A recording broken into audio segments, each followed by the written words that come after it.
এতিয়া আপোনালোকে coming up দেখিছে আৰু নিশ্চয় গমো পাইছে আজিৰ অভিমতত আমি কি পাতিব বিচাৰিছো 26 দিন হল জুবিন গাৰ্গৰ অনুপস্থিতিত ৰাজ্যৰ আকাশ বতাহ এতিয়াও কিদৰে মুখৰিত হৈ আছে মানুহৰ মন আৰু মগজুত কিদৰে এতিয়াও জুবিনৰ অনুপস্থিতিয়ে ক্ৰীড়া কৰি আছে সেয়া আৰু নতুনকৈ কোৱাৰ কোনো প্ৰয়োজন নাই আৰু এনেকুৱা সময়ত আমি কেইটামান বিশেষ কথা আজি আকৌ এবাৰ ক'ব বিচাৰিছো মুখ্যমন্ত্ৰী হিমন্ত বিশ্ব শৰ্মাৰ দৃষ্টিগোচৰ কৰিব বিচাৰিছো মুন্না প্ৰসাদ গুপ্তা আৰু এছআইটি টিমৰ দৃষ্টিগোচৰ কৰিব বিচাৰিছো যিসকল জুবিন অনুৰাগীৰ একাংশক লৈ কিছু কথা আমি দৃষ্টিগোচৰ কৰিব বিচাৰো আৰু শেষত গৰিমা গাৰ্গ আৰু শিল্পী সমাজৰ প্ৰতিও কিছু কথা আমি ক'ব বিচাৰো তেখেতসকলৰ আমি দৃষ্টিগোচৰ কৰিব বিচাৰো প্ৰথমতেই মাননীয় মুখ্যমন্ত্ৰী হিমন্ত বিশ্ব শৰ্মাৰ এটা বক্তব্য মই আপোনালোকক দেখুৱাই ল'ব বিচাৰো এই কাৰণেই যে আজিৰ পৰা আৰু মাত্ৰ কেইটামান দিনৰ পিছতেই এক সপ্তাহতেই আমি উদযাপন কৰিম দীপাৱলী মুখ্যমন্ত্ৰীয়ে সামাজিক মাধ্যম যোগেদি এই দীপাৱলী অনুষ্ঠিত কৰাক লৈ অসমৰ জনসাধাৰণৰ প্ৰতি বিশেষ আহ্বান জনাইছিল তেখেতে দীপাৱলী অনুষ্ঠিত কৰাৰ কথা ক'বলৈ গৈ তেখেতে নতুন বছৰৰ কথা কৈছিল 31st তেখেতে ঈদৰ কথা কৈছে তেখেতে খ্ৰীষ্টমাছৰ কথা কৈছে এনেকৈ তেখেতে এটা বিশেষ বক্তব্য ৰাখিছিল প্ৰথমতে মই সেই বক্তব্যটো আপোনালোকক দেখুৱাই ল'ব বিচাৰো তাৰ পিছত আমাৰ যিখিনি ক'বলগীয়া আমি কম চাওকচোন তেখেতে কি কৈছিল দীপাৱলী অতীজৰে পৰা আমি পালন কৰি আহিছো বোমা ফুটাব লাগে নালাগে মই নকম কিন্তু দীপাৱলীও পালন নকৰো যদি তেতিয়াহলে আমি বৰদিনো পালন নকৰিম যদি বৰদিন পালন নকৰো আমি নিউ ইয়াৰ্সও পালন নকৰো আৰু যদি নিউ ইয়াৰ্স পালন নকৰো তেতিয়াহলে আমি ঈদো পালন নকৰো আমি তেনেকুৱা কৰিব পাৰিম জানো আৰু সেই কাৰণে মই অসমবাসী ৰাইজক আহ্বান জনাম আমাৰ সভ্যতা সংস্কৃতিক আমি কোনো কাৰণতে এৰি নিদিও মুখ্যমন্ত্ৰীৰ বক্তব্যটো আদৰণীয় আমাৰ সভ্যতা সংস্কৃতি আমি কোনো কাৰণতে এৰি নিদিম বৰদিনো আমি উদযাপন কৰিম ঈদো উদযাপন কৰিম 31st আমি উদযাপন কৰিম তেখেতে ঠিকই কথা কৈছে এখিনি হয় কিন্তু এই আটাইখিনি উৎসৱ উদযাপন কৰাৰ কেতিয়াবা কিছু পৰিবেশ পৰিস্থিতি আহে আৰু সেই পৰিবেশ পৰিস্থিতি অনুযায়ীহে আমি সেই উৎসৱবিলাক পালন কৰিম আৰু পালন কৰা উচিত মুখ্যমন্ত্ৰীয়ে কৈছে দীপাৱলীত আমি ফটকা ফুটাম নে নুফুটাম সেয়া মই ক'বলৈ নাযাওঁ কিন্তু একেজন মানুহে তেখেতে বৰপেটাৰ ফটকা নিৰ্মাণকাৰী সকলৰ ক্ষেত্ৰত যিখিনি কথা কৈছিল মই কালি অকণমান প্ৰতিদিন টাইমৰ দৰ্শকসকলক দেখুৱাইছিলোঁ আৰু আমাৰ ক'বলগীয়াখিনিও আমি কৈছিলোঁ অকণমান কিন্তু সেই কথাখিনিৰ উপৰিও আজি আকৌ মাননীয় মুখ্যমন্ত্ৰীক আমি আহ্বান জনাম অনুৰোধ জনাম আৰু দৃষ্টিগোচৰ কৰিম এই কাৰণেই যে কেতিয়াবা কিছুমান কথা অন্তত আপুনি নোকোৱাটো ভাল মুখ্যমন্ত্ৰীৰ আসনৰ পৰা আপুনি তেনেকুৱা বাৰ্তা দিয়াটো অনুচিত কাৰণ আপুনি ৰাজ্যখনৰ মুৰব্বী আপুনি ৰাজ্যখনৰ বহুতৰ কাৰণে পথ প্ৰদৰ্শক আপুনি আদৰ্শ আপুনি প্ৰেৰণাৰ উৎস গতিকে আপোনাৰ কিছু বক্তব্যই ৰাজ্যখনত যাতে উঠি অহা নতুন প্ৰজন্মটোক বিপথে নিনিয়ে ভুল পথলৈ নিনিয়ে বা সামাজিক পৰিৱেশটো যাতে বেয়া নকৰে সেই কথাখিনিও আপুনি কিন্তু মনত ৰাখিব লাগিব আমি কিয় কৈছো আপোনাৰ সেই বক্তব্যটোৰ অকণমান আকৌ মই দৰ্শকসকলক দেখুৱাই ল'ব বিচাৰো তাৰ পিছতে আমি ক'বলগীয়াখিনি কম কিয় এই কথাকেইটা ক'বলগীয়া হৈছে চাওক শ্ৰদ্ধাৰ ৰাইজ আজি মই মোৰ ফেচবুক লাইভত এটা মই বিশেষ কথা ক'ব খুজিছো কাৰোবাৰ লগত হয়তো মোৰ বক্তব্য নিমিলিবও পাৰে কিন্তু ৰাজনীতিত থকা দিনাখনৰ পৰাই মই মোৰ মনৰ কথা স্পষ্টভাৱে ৰাইজক কোৱা বা ৰাইজক মই যি ভাবো তাক স্পষ্টভাৱে প্ৰকাশ কৰাৰ এটা মই সংকল্প লৈছিলো আৰু প্ৰতিকূল পৰিবেশৰ মাজতো মই স্পষ্টভাৱে কথা কোৱাৰ সদায় চেষ্টা কৰি আহিছো শ্ৰদ্ধাৰ ৰাইজ, বৰপেটাৰ আতচবাজি উদ্যোগ অসমৰ থলুৱা উদ্যোগ। দীপাৱলীৰ দিনটোলৈকে বৰপেটাৰ আতচবাজিৰ কাৰিকৰসকলে অপেক্ষা কৰে। দীপাৱলী আহিব, মানুহে আমাৰ আতচবাজি কিনিব, আতচবাজি আমি বিক্ৰী কৰিম আৰু সেয়েৰে আমি পৰিয়ালটো চলাম বছৰটো। বহুত সপোন লৈ তেওঁলোকে আতচবাজি নিৰ্মাণ কৰে। বহুত সপোন লৈ তেওঁলোকে এই থলুৱা শিল্পটোক বচাই ৰাখিছে। এইকেইদিন কোনোবাই কৈ আছে দীপাৱলীত বোমা ফুটাব নালাগে। বৰপেটাৰ আতচবাজি শিল্পীসকলে কেনেকৈ ঘৰখন গোটেই বছৰটো চলাব? তেওঁলোকৰ কাৰণে চিন্তা কৰাৰ দায়িত্ব আমাৰ নাই জানো? অসমত ফাটোৱা জাৰি কৰাৰ যিটো এক প্ৰৱণতা এছাম সংগঠনে গঢ়ি তুলিছে, তেনেকে ৰাজ্যখন চলিব নোৱাৰে। মই আকৌ এবাৰ মনত কৰিম, জুবিন গাৰ্গৰ গোটেই জীৱনটোৱে আছিলে দুখীয়া জনৰ কাৰণে। মই ভাবো জুবিন জীয়াই থাকিলে প্ৰথমতে জুবিনে সংগঠনসকলক ক'লেহেঁতেন যে বৰপেটাৰ আতচবাজি শিল্পটোক আমি মৰিবলৈ নিদিওঁ। মই অসমৰ ৰাইজক আহ্বান জনাম, বৰপেটাৰ আতচবাজি শিল্পটোক জীয়াই ৰাখিবৰ কাৰণে দীপাৱলীত আমি থলুৱা শিল্পৰ বা থলুৱা আতচবাজি কাৰিকৰৰ পৰা কিনা বোমা আমি নিশ্চিতভাৱে ব্যৱহাৰ কৰিম। আনন্দত নহয়, শিল্পটোক জীয়াই ৰখাৰ কাৰণে আৰু জুবিনৰ আদৰ্শক জীয়াই ৰখাৰ বাবে। এই যে মুখ্যমন্ত্ৰী হিমন্ত বিশ্ব শৰ্মাই এই কথাকেইটা ক'লে, জুবিনৰ আদৰ্শক জীয়াই ৰখাৰ স্বাৰ্থত কথাকেইটা কৈছে, মাননীয় মুখ্যমন্ত্ৰী আপোনাৰ প্ৰতি আমাৰ এইটোৱে আহ্বান যে আপুনি স্ববিৰোধী স্থিতি লৈছে আৰু আপুনি বৈপৰীত্য কথা কৈছে। প্ৰথমতে আপুনি কৈছে যে ফটকা আমি ফুটাম নে নুফুটাম সেই সন্দৰ্ভত মই ক'বলৈ নাযাওঁ, আমি প্ৰথমটো বক্তব্যত দেখুৱাইছিলোঁ।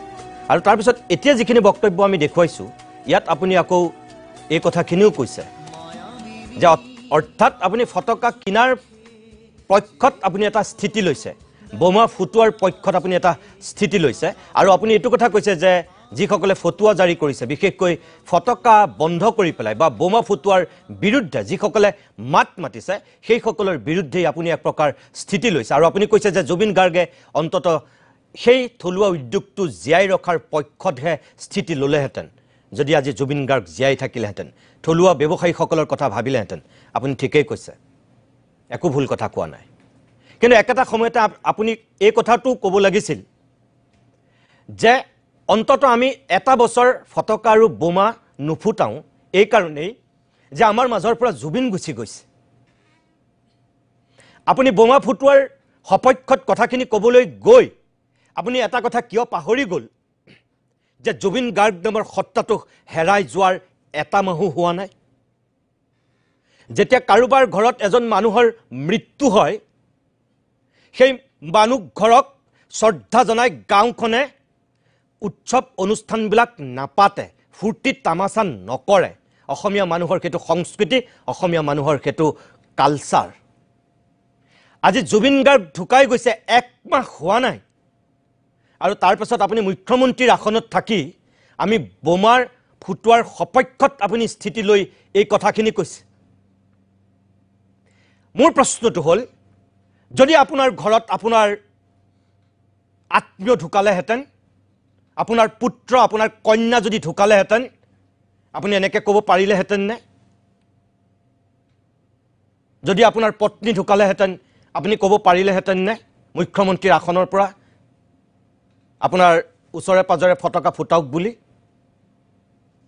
নোৱাৰিলেহেঁতেন। নকয়, বিবেকে নকয়।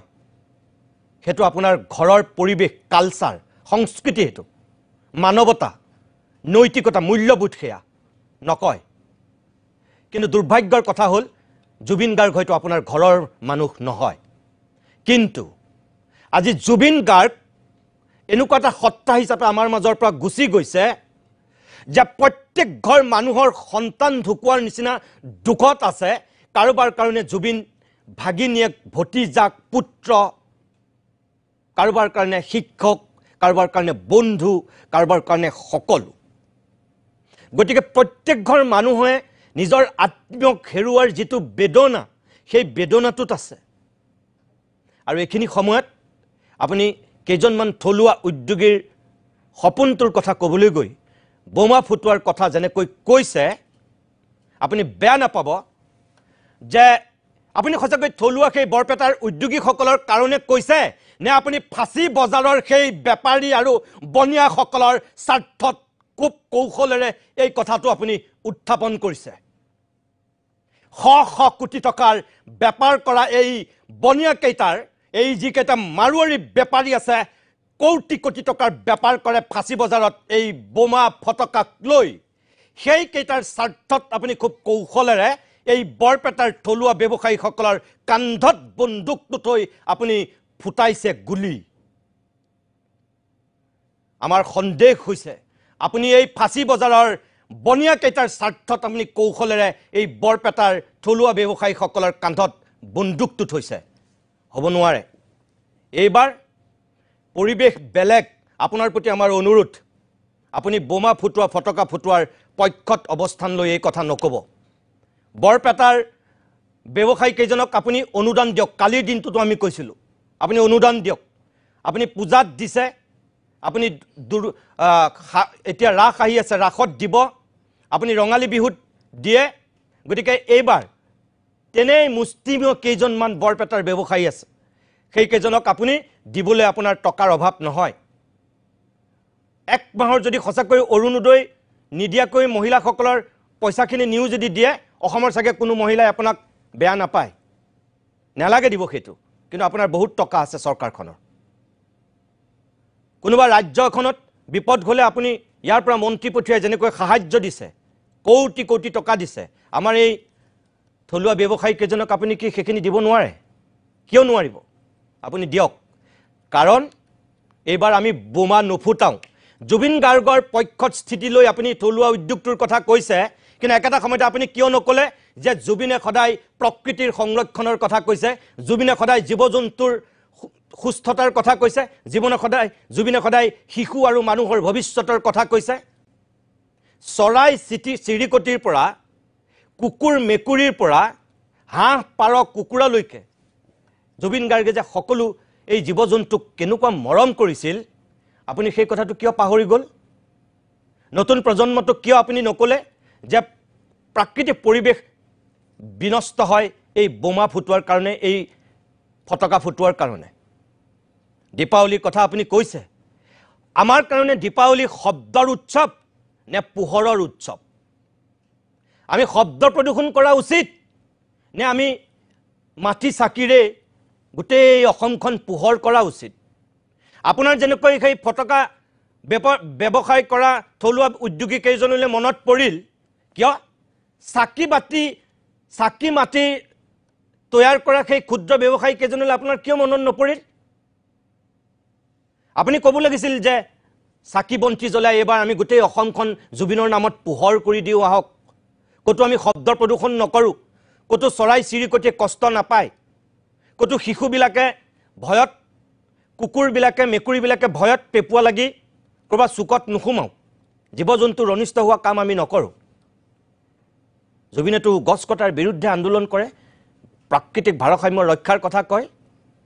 এইটোতো প্ৰকৃতিৰ বিপৰীত কথা বোমা ফুটোৱা কথাটো ফটকা ফুটোৱা কথাটো মানুহৰ স্বাস্থ্যৰ কাৰণে ক্ষতিকাৰক আপুনি মুখ্যমন্ত্ৰী হিচাপে কোনটো স্থিতি ল'ব লাগিছিল শব্দ প্ৰদূষণৰ বিৰোধিতা কৰিব লাগিছিল পোহৰৰ উৎসৱৰ পোষকতা কৰিব লাগিছিল কোনটো কৰিব লাগিছিল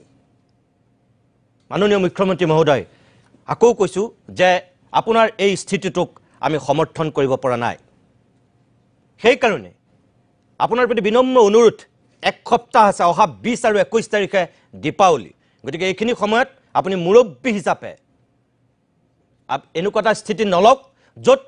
কোনোবা উদণ্ড যুৱকে বোমা ফুটাই তামাচা কৰক কিয় কৈছো মই পৃথিৱীয়ে চাই আছে এইখন অসমক জুবিন গাৰ্গৰ মৃত্যুক লৈ অসমত কি পৰিৱেশৰ সূচনা হৈছে গোটেই পৃথিৱীয়ে দেখি হতবাক হৈছে এজন মানুহৰ মৃত্যুত এনেকৈ শোক প্ৰকাশ কৰিব পাৰেনে সমাধি ক্ষেত্ৰত এতিয়াও দৈনিক হাজাৰ হাজাৰ মানুহে চাকি বন্তি জ্বলাই সেৱা কৰি আছে আৰু তেনেকুৱা সময়ত যদি এই জাতিটোৱে কেনেবাকৈ আপোনাৰ এই কথাৰ উচতনিত বোমা ফটকা ফুটাই আনন্দ কৰে এটো পৃথিৱীৰ জনসাধাৰণৰ চকুত কেনেকুৱা জাতি হ'ব আমি কি পৰ্যায়ত আমি জাতি হিচাপে নিজকে চিনাকি দিম এক মাহ নৌ হওঁতেই আমি তাৰমানে সেই ফূৰ্তি তামাচা মস্তি কৰিব পৰা এটা জাতি হৈ যাম মানুহৰ ঘৰত যেতিয়া শ্ৰাদ্ধ হয় এমহীয়া পাতে তিনিমহীয়া পাতে এবছৰীয়া পাতে এই এমহীয়াটো হ'বলৈ দিয়ক অন্তত জুবিন গাৰ্গৰ এমহীয়াটো হ'বলৈ দিয়ক এমাহ নৌ হওঁতেই এইবিলাক কথা কোৱাটো আচলতে অনুচিত নাজানো আপুনি কি থিয়ৰি উলিয়াই এনেকুৱা কিছু কথা ক'লে আকৌ কৈছোঁ ফাঁচী বজাৰৰ বেপাৰীৰ স্বাৰ্থত যদি আপুনি কৌশলেৰে এই কথাটো কৈছে অসমৰ মানুহে মানি নল'ব আৰু দ্বিতীয় কথা আপোনাৰ পৃষ্ঠপোষকতাতে যদি কোনোবা এই বনিয়াই এই কামটো কৰিবলৈ যায় এবাৰ কিন্তু কথা বেয়া হ'ব এবাৰ অসমৰ মানুহৰ ধৈৰ্য অসমৰ মানুহৰ সংযম এতিয়ালৈকে অসমীয়া মানুহে দেখুৱাইছে কি পৰ্যায়ত ৰক্ষা কৰিব পাৰে তেওঁলোকে আৰু কোনোবা বনিয়াই যদি এই ফটকা ফুটাই বোমা ফুটাই পৰিৱেশটো প্ৰদূষিত কৰিব বিচাৰে তেতিয়াহ'লে ধৈৰ্য ধৰা অসমীয়া মানুহৰ ধৈৰ্যচ্যুতি ঘটিব আৰু তেতিয়া কি হ'ব হাজাৰ হাজাৰ পুলিচ নিৰাপত্তা দিও কিছুমান কাম কৰিব নোৱাৰিব সেই দিনটোলৈ কেতিয়াও নাযাওক সেই পৰিৱেশটোৰ কেতিয়াও মুখামুখি নহওক সেইকাৰণে আপোনাৰ প্ৰতি এইটো আমাৰ আহ্বান এই থলুৱা উদ্যোগীসকলক আপুনি সাহায্য দিয়াৰ ব্যৱস্থা কৰক আৰু তেওঁলোকেও সকাহ পাব আৰু অসমৰ মানুহৰো মন শান্ত হ'ব কোনো কুলাংগাৰে এবাৰ বোমা ফটকা ফুটাই তামাচা কৰিব নোৱাৰে সি অসমীয়া হ'ব নোৱাৰে পোহৰৰ উৎসৱ দীপাৱলী তেনেকৈ উদযাপন কৰক বোমা ফুটাই ফটকা ফুটাই নহয় আপোনাৰ প্ৰতি এইটো আমাৰ অনুৰোধ অকণমান সময়ৰ কাৰণে আমি বাণিজ্যিক বিৰতি লৈ ল'ম তাৰ পাছতে পৰৱৰ্তী অংশলৈ উভতি আহিম